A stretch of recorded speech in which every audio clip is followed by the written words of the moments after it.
예, 오늘 하나님의 말씀은 로마서 12장 1절, 2절 역대 최고 짧은 말씀입니다. 예, 신약성경 256쪽에 있는 로마서 12장 1절과 2절 말씀만 우리 다 찾으신 줄 알고 함께 1절부터 읽겠습니다. 시작. 그러므로 형제들아 내가 하나님의 모든 자비하심으로 너희를 권하노니 너희 몸을 하나님이 기뻐하시는 거룩한 산 제물로 드리라. 이는 너희가 드릴 영적 예배니라. 너희는 이 세대를 본받지 말고 오직 마음을 새롭게 함으로 변화를 받아 하나님의 선하시고 기뻐하시고 온전한 뜻이 무엇인지 분별하도록 하라. 아멘. 예, 오늘 삶으로 드리는 예배라는 말씀을 가지고 함께 은혜를 나누려고 합니다. 우리가 오후에 소그룹을 할 때마다 로마서가 어렵습니다 했는데 드디어 어려운 11장까지 다 마쳤습니다. 1장부터 11장까지는 교리적인, 이론적인 이러한 부분, 왜 우리가 구원이 필요한가, 그런 구원에 관한 그런 말씀들이 1장부터 11장까지의 말씀입니다. 그래서 한마디로 이신칭이 믿음으로 의롭다함을 얻었다.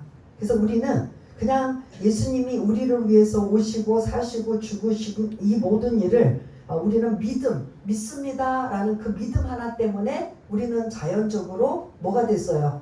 의롭다함을 얻었어요. 그 의롭다함은 자연적으로 하나님의 자녀가 되고 그리고 하나님의 믿음의 상속자가 되고 이제 그런 하나님의 양자 되는 이러한 여러 가지 많은 은혜와 특권을 우리에게 주신 것입니다. 그게 오늘 시작하는 접속사가 뭐예요? 그러므로예요.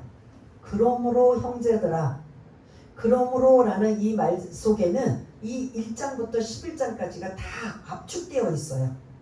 오직 믿음으로 의롭다함을 얻은 너희들아, 정말 값없이 대가 없이 정말 하나님의 전적인 은혜로 구원받은 형제들아, 이게 사실 우리를 향한 말씀이거든요. 형제들아, 예수님으로 인하 예수님이 우리 죄를 대신하여 죽으셔서 그 예수님을 우리가 믿습니다 라고 고백한 그러한 모든 형제 자매들아, 그런 말씀 안에 다 담겨 있는 게 그러므로라는 이 1장부터 11장까지의 말씀에 그런 모든 것들이 그러므로 안에 함축되어 있습니다. 그러면 그 그러므로 안에 우리는 어떤 마음을 가져야 되느냐?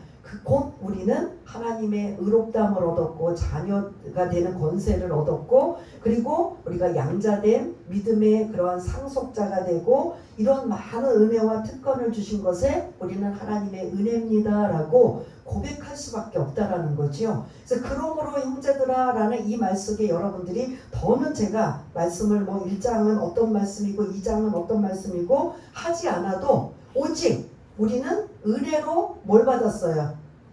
구원받은 우리들을 향해 그러므로 형제들아 라고 지금 언급하고 있습니다. 그러면 자연적으로 우리는 그런 은혜를 입었고 그리고 구원을 입은 우리들은 그럼 어떻게 살아야 되는가? 이 12장부터 마지막 16장까지는 이제 우리는 그렇게 여러분들이 딱딱하고 지루할 만큼 구원이 왜 필요한가를 1장부터 11장까지 나누었다면 12장부터는 이제 그렇게 구원받은 우리는 어떻게 살아가야 되는가? 그거에 대한 지침서, 어떤 삶의 이러한 모습이에요. 이제는 여러분들이 지켜야 되는 거예요.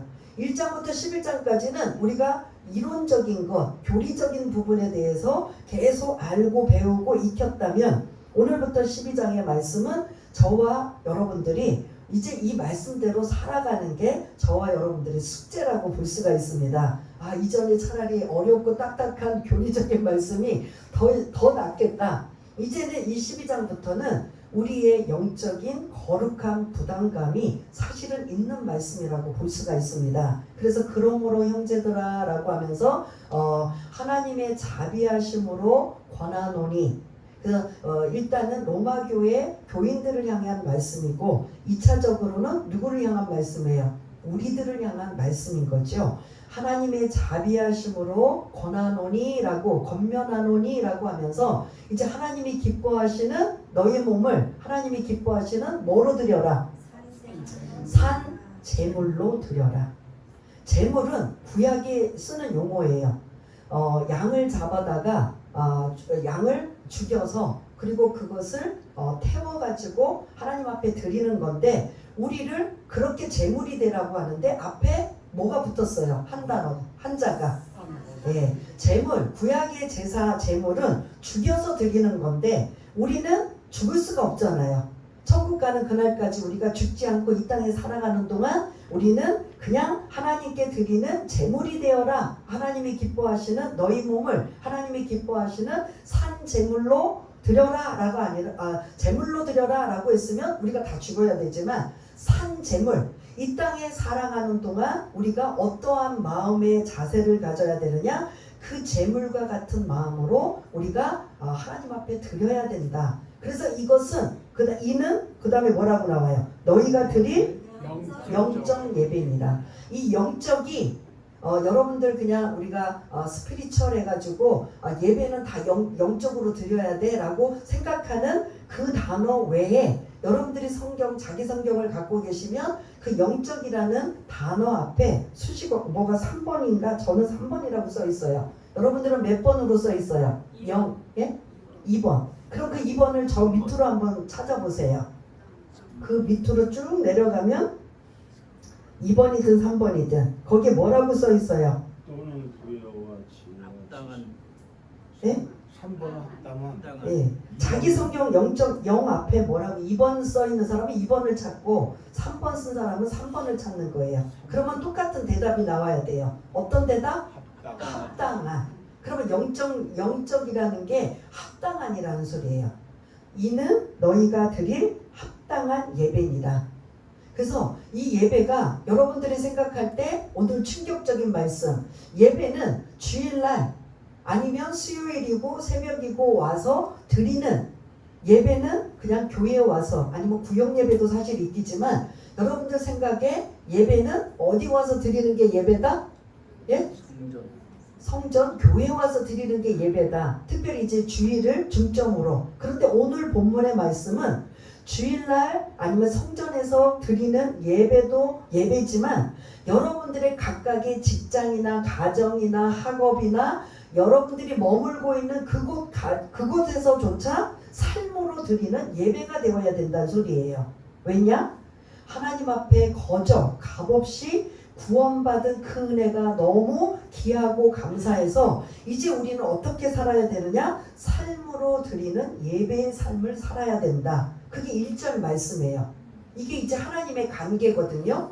구원받은 하나님의 자녀가 어떻게 살 것인가? 오늘 1절과 2절은 하나님의 관계 속에서 어떻게 살 것인가? 3절부터는 교회 공동체의 그런 서로 그런 교인들하고 어떻게 살아갈 것인가? 그리고 세상 사람들과 어떻게 살아갈 것인가? 국가에 대하여 우리는 어떻게 살 것인가? 이러한 말씀들이 이제 계속 이어져 나오는데 오늘은 하나님의 관계만 우리가 나누려고 합니다. 그래서 구원받은 하나님의 자녀가 너무 귀하고 감사해서 오직 은혜밖에 없는데 그렇다면 우리는 이제 신분이 바뀌었어요.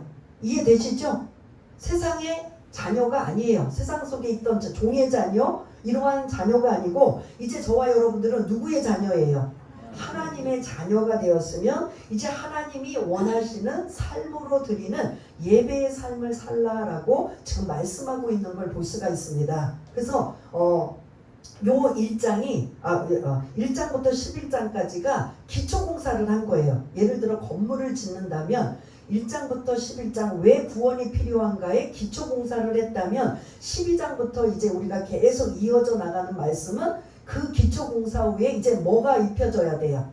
건물이 입혀져야 되잖아요. 그 건물은 각양각색으로 다양할 겁니다. 갑자기 그 생각이 나는데 여러분들 이제 이 동네에 사시는 분들, 서울에 사시는 분들은 그래도 이제 교회 오시니까 왔다 갔다 하시지만 복정동에 한 몇 년 동안 교회가 뼈대만 있었던 교회가 있어요. 혹시 아시죠? 예? 아시죠? 예, 선한 목자. 교회. 그 교회가 그 강남 대치동에 믿음의 집이라는 그 교회 담임 목사님이 이쪽 이제 이 복정동에다 땅을 사서 건물을 짓다가 문제가 생기는 바람에 그분은 이제 미국으로 가시고 그리고 그 건축이 그 뼈대만 남겨놓고 코로나 때 전부터 코로나 시간 아마 여기 왔다 갔다 하시는 분은 한 몇 년 정도 추정해요. 그것이 5년 넘었지요. 5년도 훨씬 넘었을걸요? 아시죠? 대충 제가 지금 말씀드린 게 뭔지. 그 복정동에 그 건물이 계속 뼈대만 남아있었어요. 기초공사만.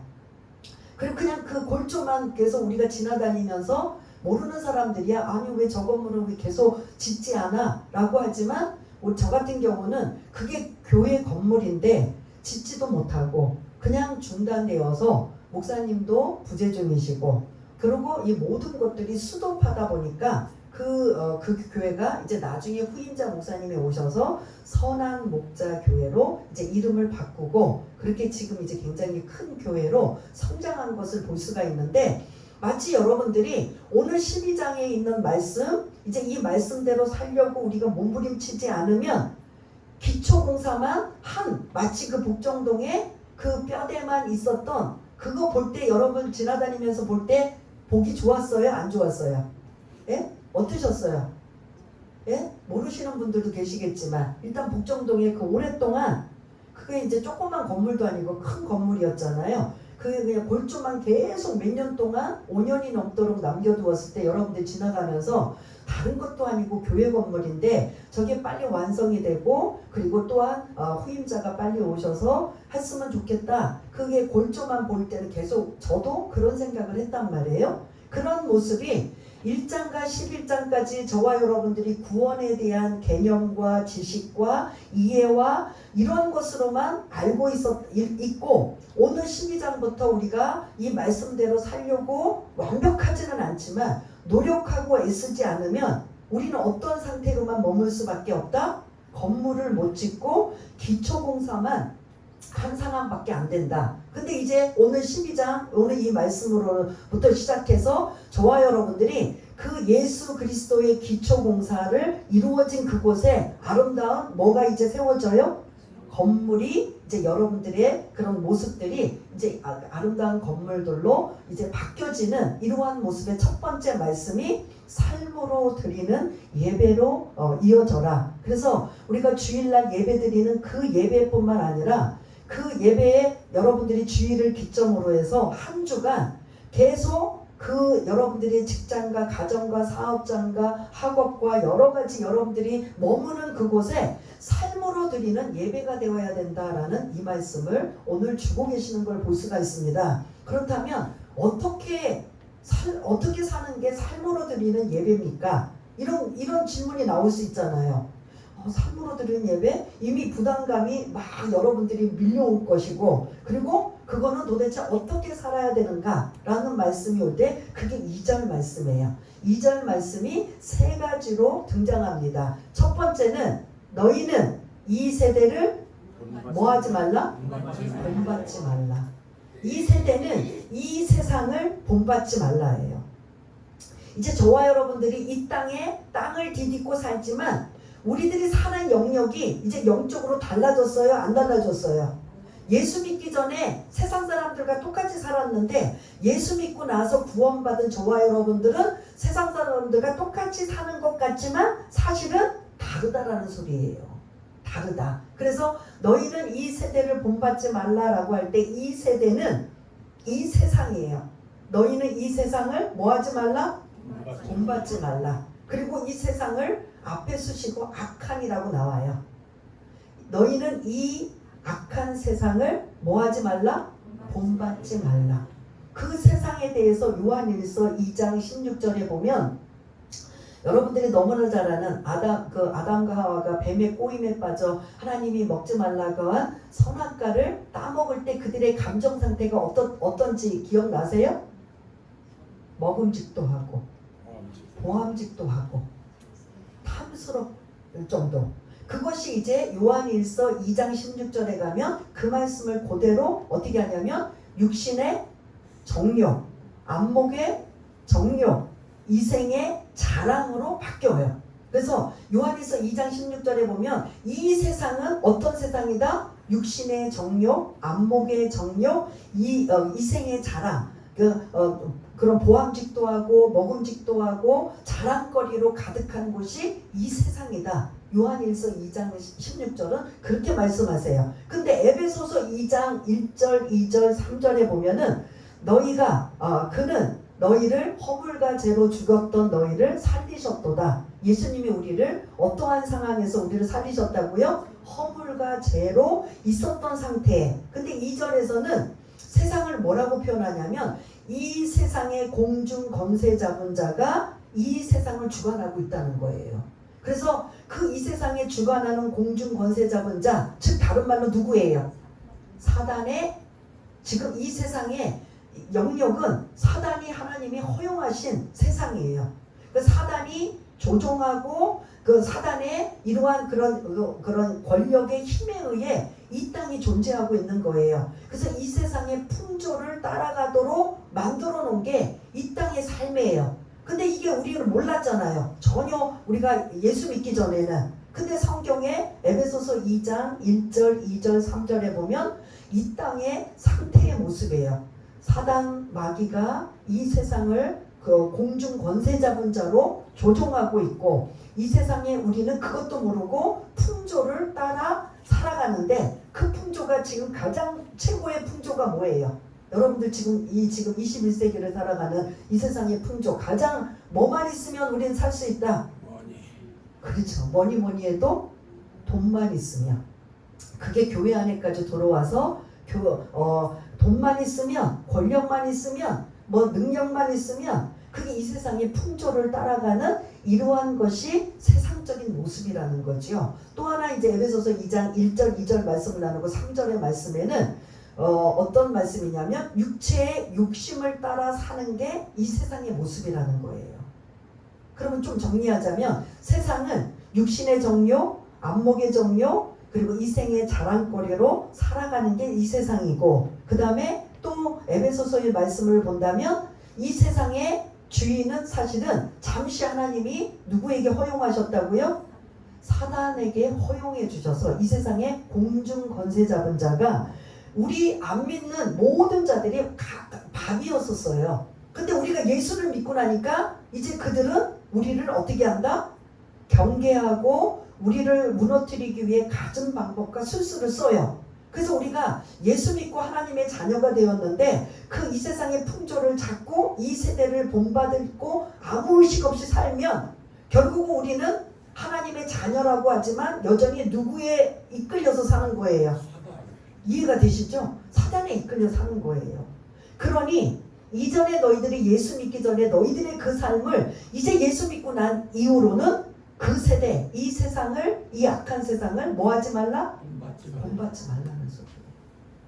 그래서 이거는 소극적인 의미예요. 이제 하지 말라는 소리예요. 오늘 2장에 세 가지가 나오는데 하지 말라. 뭐를 하지 마냐? 이 세상의 악한 세상의 세대를 이런 세상이 따라가는 풍조를 유혹의 욕심대로 살아가는 세상을 그리고 세상은 이걸 원해 세상은 이렇게 해야만 살아 그러니 내 인생 내 멋대로 내 맘대로 살면 돼 라고 생각하는 이게 세상이 주장하는 거거든요. 내 인생은 나의 거 뭐 노래도 있잖아요. 그러니 내 인생 내가 알아서 내 멋대로 법에 저촉만 안 되면 내 맘대로 살아도 돼. 이게 어떻게 보면 세상의 가치관이거든요. 근데 하나님은 그렇게 살라 말라 하지 말라는 소리예요.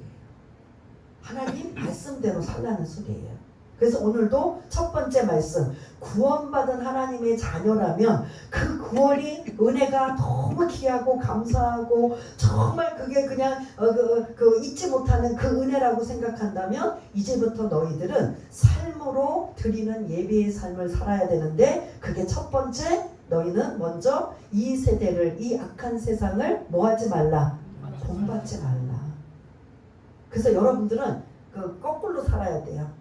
지금 세상은 이걸 원해. 세상은 이렇게 해야만 나를 인정받고 나를 높이고 나 이렇게 해야 돼. 이런 것들이 막 자꾸 자기 PR 시대 자기 가치를 드러내고 나타나고 하는데 하나님은 그걸 원하지 않으셔요. 따라가지 말라. 그 이 세상의 풍조를 따르지 말라 계속 말씀하고 있어요. 그 다음에 이제 이런 소극적인 의미로 하지 말라라고 했다면 두 번째 적극적인 의미는 뭐냐? 마음을 새롭게 함으로 너의 마음을 오직 마음을 새롭게 함으로 뭐하라? 변화를 받아라. 이게 이제 조금 더 적극적으로 우리 마음이 어떻게 하느냐? 변화를 받아라 라는 말씀이에요.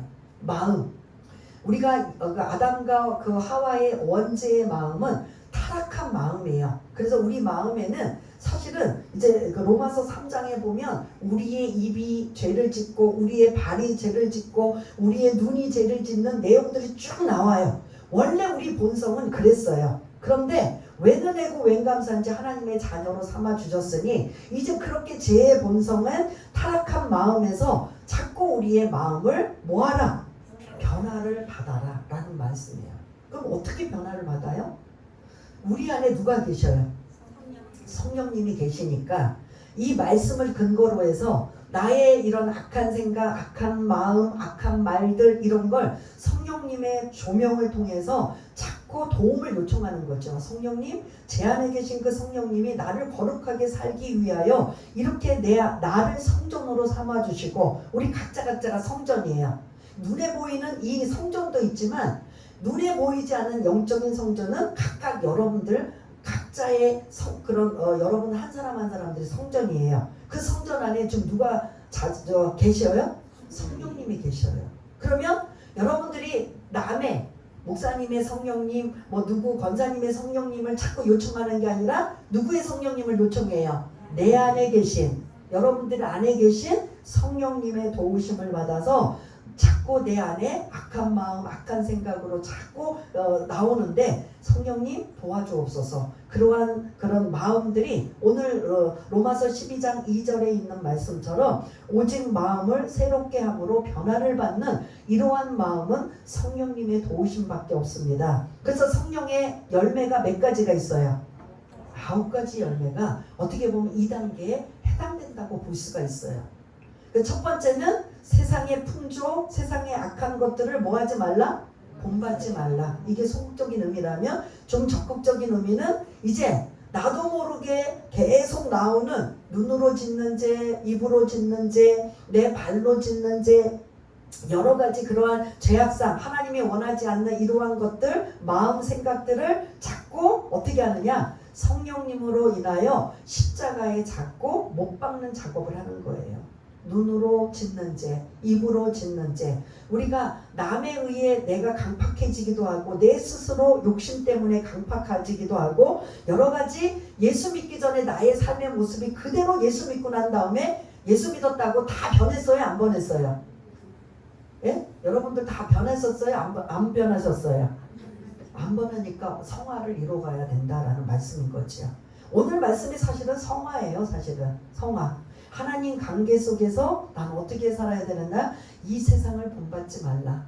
본받고 싶어도 자꾸 어떻게 하느냐? 누르고 십자가에 못 박고 성령님의 도우심으로 자꾸 믿음으로 이겨나가는 저와 여러분이 되셔야 된다라는 거죠. 그래서 이 세대를 본받지 말라. 그리고 두 번째는 마음을 새롭게 함으로 변화를 받아라 라는 이러한 말씀으로 지금 언급하고 있는데 성령의 9가지 열매를 우리가 완벽하게 우리가 채워주지는 못하지만 거기에 열심히 우리가 노력하느냐 안 하느냐는 누가 보셔요? 예? 누가 아실까요? 내 옆에 있는 사람 누구는 몰라도 하나님은 아셔요. 야, 구원받아 하나님의 자녀가 되어 오늘 로마서 12장 1절 2절 말씀을 전하니 이제 그 말씀대로 어떻게 하든 살아보려고 노력하고 몸부림치고 애쓰는구나. 하나님 이걸 보시는 거예요. 그런데 나는 못해. 나는 이거는 나하고 상관없어. 이거는 이런 거하고 노력하려고 애쓰는 거하고 주님 보실 때 누구를 더 이뻐하셔요? 예? 그죠? 여러분들도 아시죠? 마치 자녀를 키울 때 아시잖아요. 자녀가 그냥 애쓰고 수고하고 노력하고 성실하게 정직하게 정말 말씀대로 살려고 하면 그 자녀는 정말 이쁠 수밖에 없어요. 그런데 그러거나 말거나 나는 내 인생 내 것이니 뭐 내가 부모님 통해서 태어나긴 했지만 이제 나도 성인이 되었으니 그만 타치하지 마시고 내가 내 마음대로 살겠습니다라고 하면 서운해요? 솔직히 안 서운해요? 서운한 거죠. 저와 여러분들도 그렇게 살아야 된다는 거죠. 하나님이 보시기에 노력하려고 애쓰는 거, 이 말씀이 자꾸 내 마음에 새겨져서 기억이 나고 떠올라서 어떻게 살아야 될 것인가, 이게 저와 여러분들이 몸부림치는 이러한 작업이 성화를 이뤄가는 이러한 말씀이라고 볼 수가 있습니다. 그러면 이제 세 번째 나와요. 세 번째는 어떤 말씀이죠? 하나님이 선하시고 기뻐하시고 온전한 뜻이 무엇인지 분별하도록 하라. 네. 하나님의 뜻을 분별하라는 소리예요. 여러분들이 생활을 이건 이제 더 적극적인 의미예요. 너희는 이 세대를 본받지 말라. 이런 소극적인 의미로 하지 말라. 따라가지 말라. 세상 풍조를 따라가지 말라. 유혹의 욕심에 따라 살지 말라. 라는 이런 그런 소극적인 의미라면, 두 번째 단계는 적극적인 의미로 너희의 마음을 새롭게 함으로 변화를 받아라. 라고, 세 번째는 더 적극적인 의미로 하나님의 뜻을 뭐하라? 분별하라. 그래서 이제는 여러분들이 결정하고 판단하고 생각하고 한 모든 것들이 이제 이게 하나님의 뜻인가라고 분별을 해야 된다라는 거죠. 우리가 이 단계가 안 돼요. 아, 이게 옳은 것 같아. 그러니까 이건 하나님이 기뻐하실 거야. 마냥 추측하면서 우리가 그 일을 나가는데, 진짜 오늘 말씀을 근거로 하면 이게 하나님의 뜻인지 아닌지까지 분별을 해야 된다는 거죠. 예를 들자면 우리에게 문제가 생기고 고난이 생기고 문제나 고난이나 이 모든 것들이 병이 들거나 이런 안 좋은 일이 생길 때 여러분들은 곧바로 어떤 자세를 저도 경험해 보면 세 가지 유형이에요. 이런 문제가 생겼어요. 어떤 분들은 병으로, 어떤 분들은 물질로, 어떤 분들은 자녀로, 어떤 분들은 인간관계로, 이런저런 막 그냥 얽히고 설켜서 막 머리가 아프고 골치 아픈 이런 상황을 아직 해결되지 못한 이런 상황에 우리 믿음의 사람들 중에 세 부류. 첫 번째는 왜 나에게 이런 고난이 옵니까? 해본 적 있어요, 없어요? 왜라는 게. 왜라고 하나님 앞에 기도하면 그 사람은 곧바로 어떤 단어가 나오면 원망이 나와요. 왜 제가 뭘 잘못했길래, 뭘 어떻게 했길래, 왜 나에게 이런 병마가, 왜 이런 나에게 파산이, 왜 이런 나에게 자녀의 막 그냥 힘듦이, 왜 나에게 이런 생각지도 못하는 일들이, 이러고 나오는 왜 나오는 건 뭐가 따라온다? 원망이 따라온다. 그럼 하나님하고 관계없어요. 그냥 원망 불평하는 거예요.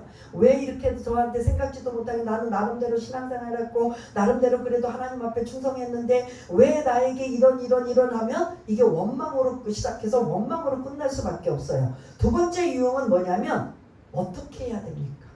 보통 이것도 우리 많이 해요. 문제가 생기고 어려움이 생기면 하나님 이 문제 어떻게 해야 됩니까? 나올까요? 안 나올까요? 예? 어떻게 하는 건 문제만 해결해 달라는 소리예요. 문제가 생겼으니 문제를 해결해 달라는 게 어떻게. 왜는 원망으로 시작했다가 원망으로 끝난다면 어떻게는 빨리 이 문제를 해결해 달라는 소리예요. 어떻게 해야만 이 문제를 해결할 수 있습니까? 어떻게 해야만 이 상황을 빨리 이런 그런 좋은 상황으로 바뀔 수 있습니까? 라고 한다는 이것은 빨리 이 문제를 해결받기를 위한 2단계예요. 근데 우리 왜를 많이 써요? 어떻게를 많이 써요? 아니면 둘 다 많이 쓴다? 예? 자신 있게 둘 다 많이 써요. 세 번째는 무엇입니까? 하나님, 저에게 병듦이 무엇입니까? 하나님, 제가 이렇게 저희 가정의 파산이 무엇 때문입니까? 하나님, 저에게 이러한 자식 때문에 눈물 흘리고 그냥 가슴이 찢어지는 일이 무엇 때문입니까? 이게 다른 말로 하나님의 뜻을 분별하는 거예요. 아까 왜는 원망으로 시작했다 원망으로 끝나고, 어떻게는 말 그대로 빨리 문제만 해결받으면 좋겠어요. 하나님 뜻이고 뭐고 상관없이 지금 내가 고통스럽고 내가 지금 괴로우니 빨리 이 문제를 해결하면 좋겠습니다. 2단계였다면 그 다음에는 무엇이라는 단어로 저와 여러분들이 이제 그렇게 기도하라는 거죠. 하나님, 저에게 이 문제가, 이 어려움이, 이 고난이 무엇 때문입니까? 무엇이라는 건 여러 가지가 있어요. 첫 번째, 여러분 뭘로 생각할 수 있어요? 무엇 때문이라고 할 때 여러분들 추측을 뭘로 할 수 있어요? 예, 크게 좀 하세요. 답이에요. 예? 무엇 때문이나 왜나 똑같은 거지. 틀린 거예요. 왜는 원망이고 무엇이라는 이것은 하나님의 뜻을 알려고 찾는 거예요.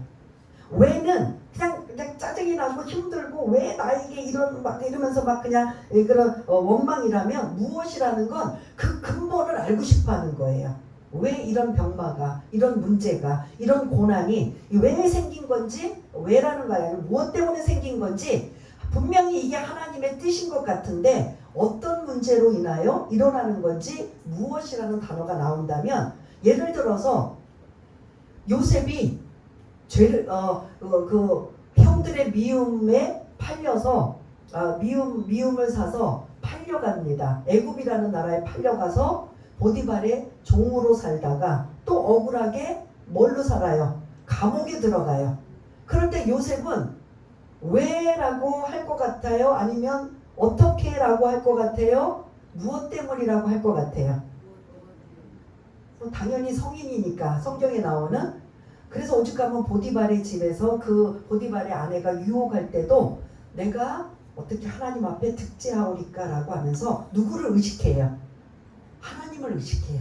그 당시에 노예들은 말 그대로 장난감이기 때문에 살짝 주인에게 그냥 눈 한번 질끈 감으면 엄청난 혜택과 대우를 받을 수 있어요. 그런데 요셉은 누구를 의식했다? 하나님을 의식하고, 그러니까 그래 억울하게 감옥에 가서도 계속 있을 때 그는 정말 이유를 알 수가 없어요. 내가 무슨 그렇게 죽을 죄를 진 것도 아닌데 이렇게 지금 감옥에 갇혀있는 이러한 모습에 하나님은 그의 고난이 무엇입니까? 무엇이에요? 우린 알잖아요. 자기 동족 아버지와 그 형제 모든 70명이 다 그가 이제 총리가 되어서 가족이 다 내려와서 그곳에서 삶의 터전으로 살다 보면 하나님이 뭘 형성하기 위해 이스라엘이라는 국가를 70명이 장정만 60만 명, 전체 인원이 200만 명이 넘도록 구상하는 하나님의 뭐가 있다? 계획이 있었던 거예요. 우리는 요셉도 몰랐지요. 나중에 총리가 되고 나서 알았지만 총리가 되기 전에 보디발의 형들의 미움을 사서 팔려가 보디발의 집에 종살이에 그리고 그런 감옥에 억울하게 들어가 여기까지만 하더라도 요셉은 자기가 총리가 되어서 이렇게 엄청난 원대한 하나님의 계획을 뜻을 이루어드릴 거라고 생각했어요? 안 했어요? 모르는 거예요.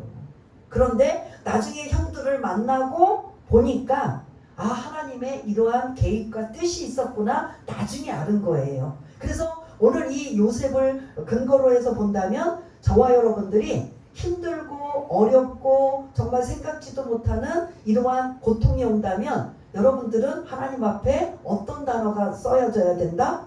무엇입니까? 하나님 이 고난이 무엇입니까? 다른 말로 하나님 뜻이 무엇입니까?예요. 근데 우리는 문제 해결만 위해서 원망하고 빨리 해결해 주세요. 사실은 여기까지만 갔어요, 안 갔어요? 솔직히. 근데 진짜는 뭐냐면 하나님의 뜻이 뭡니까? 지금 제가 아픈 게, 지금 이게 물질로 어려움 당하는 게, 아니면 자녀로 인하여 가슴이 찢어지는 게, 아니면 인간관계나 직장에 생각지도 못하는 일들이 생기는 게 하나님 뜻이 무엇입니까? 분별할 줄 알아야 된다라는 소리지요. 얘는 사실은 많아요. 사도 바울은 오로지 복음만 전해요. 그러니 하나님이 얼마나 이뻐하시겠어요. 그래서 많은 은혜와 능력으로 막 그냥 병든 자 고침을 받는데 정작 자신은 육체의 가시가 있어요. 그래서 그것 때문에 기도를 수도 없이 했어요. 근데 하나님이 뜻을 알고 나니까 그 육체의 가시가 하나님의 뜻이 뭐예요? 뜻을 알고 나니까 하나님 뜻이 뭐예요? 왜 사도 바울에게 육체의 가시를 주셨어요? 그렇게 이 나라 저 나라 다니면서 복음 전하고 그냥 정말 이쁜 짓을 다 하는데 뭐하지 말도록 잘하시네. 그러면 하나님 사도 바울이 처음에 기도할 때는 하나님 제가 복음 전하러 다니는데 제 육체의 가식 아마 안질 때문에 우리가 이제 추정을 하는데 눈이 제대로 보이지 않고 안질 때문에 고생을 하는데 하나님 제가 시야가 좋아야 되고 잘 보여야 되지 않습니까? 제가 주의 일을 해야 되는데 이 지금 시야가 안 좋으면 안질 때문에 고생하면 안 되지 않습니까? 충분히 그렇게 기도했단 말이에요. 그래서 하나님 고쳐주세요. 하나님의 영광을 위해서 제가 쓰임받고 있으니 고쳐주세요. 이게 계속 저희들이 걸림돌이 되고 사람들이 볼 때마다 야 우리는 병든 자도 고치고 다 하는데 왜 너는 네 정작 너는 못 고쳐? 이런 말을 막 듣는단 말이에요. 그러면 그 말에 자존심 상해요 안 상해요? 그러니까 그런 거를 생각해서 하나님 앞에 기도했더니 너가 뭐하지 않도록 그래서 사도 바울의 육체의 가시가 생긴 하나님의 뜻은 뭐다? 교만하지 않도록 자고하지 않도록 그리고 복음서에 보면 중풍병자가 그 이제 혼자 예수님을 만나면 치유함을 받는데 친구들이 그 침상을 4명이 들고 가잖아요. 그때 주님이 일어나 네 침상을 들고 걸어가라 그러면서 뭐라고 했던 거 생각나세요? 뭐라고 했는지? 고쳐주시고 뭐라고 하셨어요? 예? 크게 좀 해보세요. 뭐 그 사람에게는 무슨 문제가 생겨서 중풍병이 생긴 거예요? 죄에 대해서. 다시는 죄를 짓지 말라. 또 그렇게 죄를 지면 뭐가 또 지금처럼 중풍병이 걸릴 것이다. 이게 각자 그래서 우리는 무엇입니까? 라고 여쭤봐야 돼요. 하나님 지금 이 고난이 이 문제가 무엇입니까? 요셉의 경우는 진짜 애매하게 받는 그 고난이 총리가 되어서 이스라엘 국가를 형성하는 기초공사를 요셉을 통해서 하게 하신 것이고 또 욥이 있네요. 욥도 하루아침에 그렇게 믿음 좋고 그렇게 다복한 가정에 하루아침에 완전히 거지가 되고 자녀들 그 노예들 다 죽고 아내는 원망하고 떠나고 자기는 막 그냥 그 피부병에 문둥병 그 피부병이 걸려서 막 그 긁고 있는 하루아침에 노숙자 신세 병든 신세가 됐어요. 그 욥 같으면 여러분들 뭐라고 기도할 것 같아요? 예?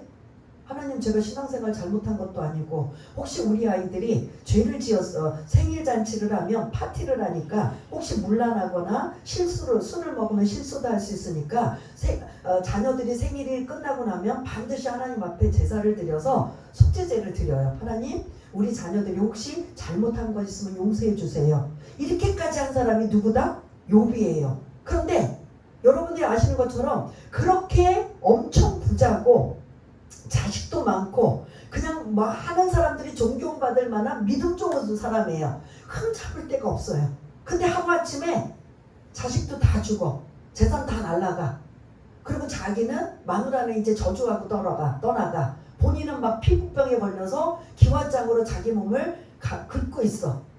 완전히 하늘과 땅의 차이예요. 이 고난을 욥이 죄를 지어서? 아니 뭐 때문에? 예? 뭐 때문에? 알고 있는 여러분들이 아시는 게 뭐지요? 믿음을 실험하는 거예요. 그러니까 우리가 고난을 당하는 성경 속에 나오는 사람들을 보면 억울하게 애매히 당하는 고난, 죄 때문에 당하는 고난, 여러 가지 시험을 이기지 못해서 당하는 고난 다양하게 있어요. 그러니 그 여러 가지 다양성을 누구에게 알기를 원해요? 하나님 앞에 알기를 원하는 거죠. 하나님, 지금 제가 당하는 이 고난, 이 어려움, 하나님 무엇 때문인가요? 죄 때문인가요? 제 믿음을 욥처럼 테스트하기 위해서인가요? 아니면 요셉처럼 엄청난 하나님의 계획이 있으신가요? 아니면 사도 바울처럼 뭐 하기 위해서, 뭐 하지 않기 위해서, 교만하지 않기 위해서인가요? 이것을 하나님 앞에 뜻을 뭐 하기 위해 분별하는 이러한 삶을 사는 게 삶으로 드리는 예배라는 거죠. 그래서 항상 여러분들이 오늘 예배 드렸으니까 나 일주일에 할 거 다 했어. 이거는 반만 아는 거고 오늘 이 말씀을 배운 저와 여러분들은 오늘 이 예배를 기점으로 해서 한 주간을 계속 제목처럼 어떤 예배를 드려야 된다? 삶 속에서 예배를 드려야 된다. 그 삶 속에서 예배가 나 직장생활에서 일을 하는데 나 수도 나 지금 뭐 찬양 부르고 말씀 보고 기도해야 돼. 이렇게 하라는 게 아니라 오늘 말씀 이 세대를 뭐 하지 말라? 본받지 말라. 그리고 너의 마음을 새롭게 함으로 뭐 하라? 변화를 받아라. 그리고 하나님의 선하시고 기뻐하시고 온전한 뜻이 무엇인지 뭐 하라? 이해가 되시나요? 요 세 가지로 살아갈 때 너희들은 너희 몸이 하나님이 기뻐하시는 산 제물이 된다는 소리예요.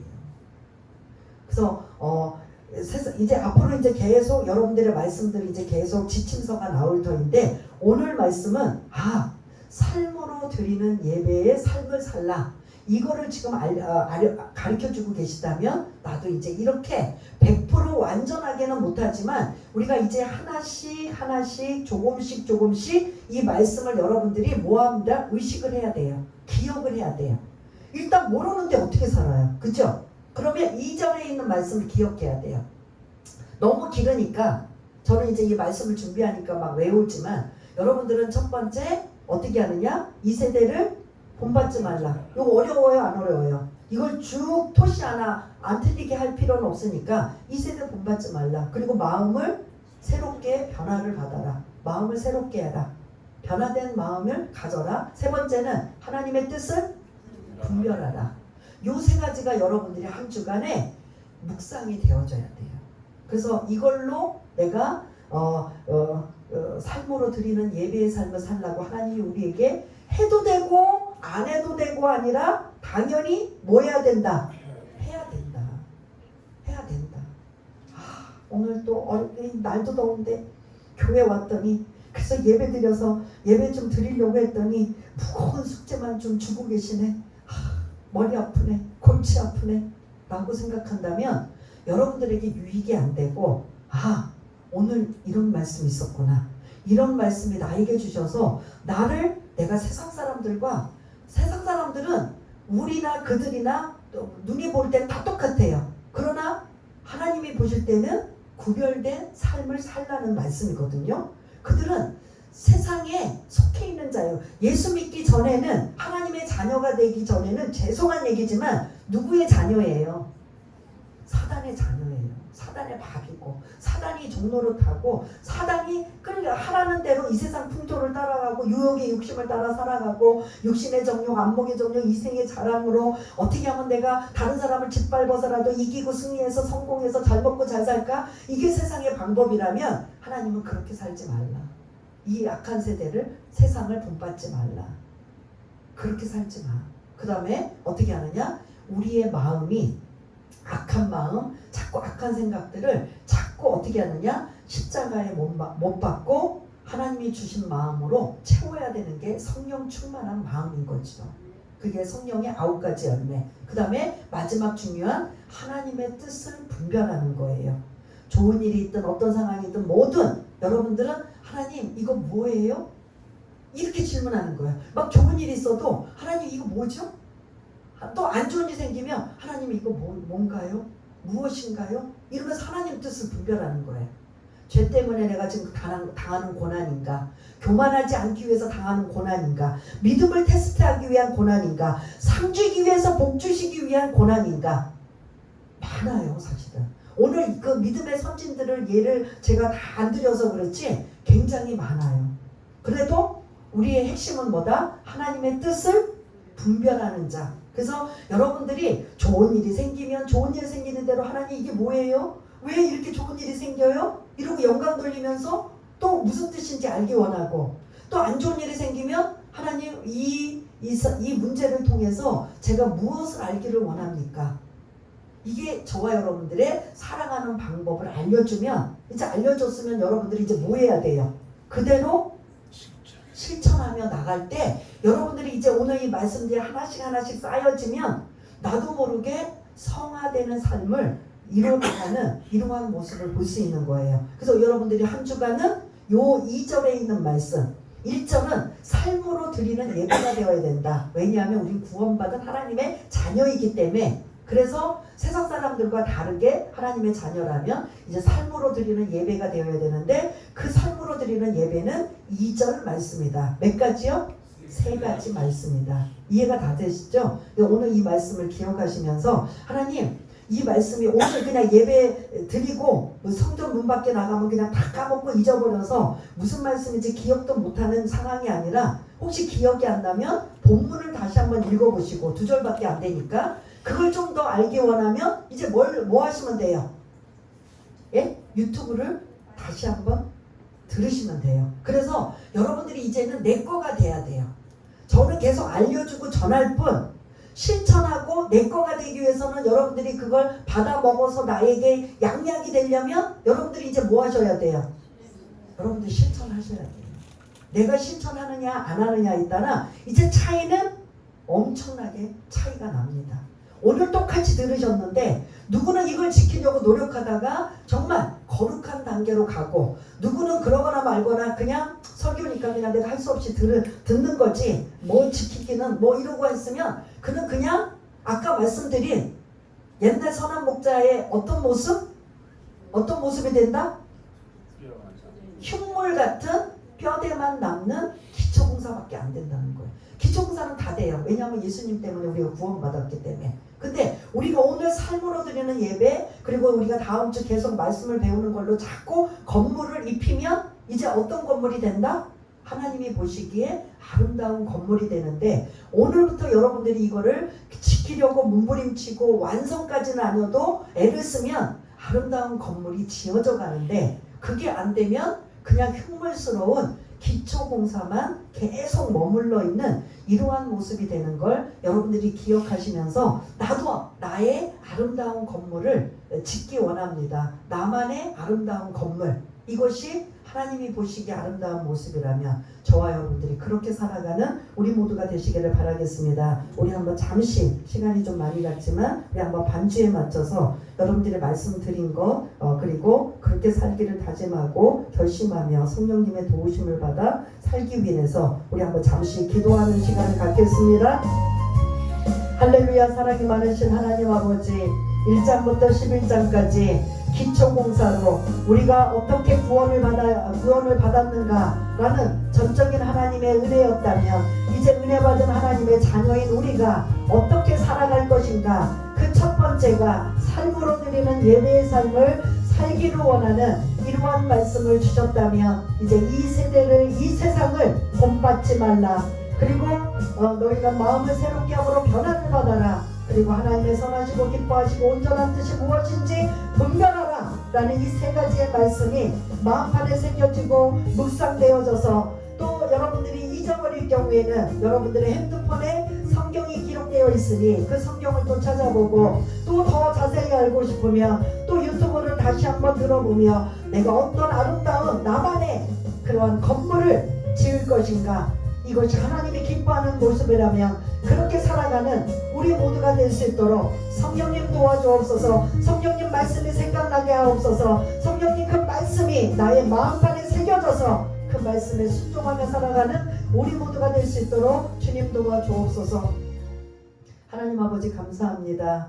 오늘 12장부터는 이제 구체적인 삶에 대한 모습 구원받아 하나님의 자녀가 되었으면 이제 어떻게 살아갈 것인가에 대한 이러한 삶의 모습의 첫 번째 삶으로 드리는 예배에 대한 말씀을 나누었습니다. 이 말씀이 이 자리에 있는 모두에게 마음판에 새겨져서 지키고 순종하다가 아름다운 건물을 하나씩 하나씩 지어가는 복된 자들 다 될 수 있도록 주님 도와주옵소서. 모든 것 감사드리오며 사랑이 많으신 예수님 이름으로 기도드리옵나이다. 아멘.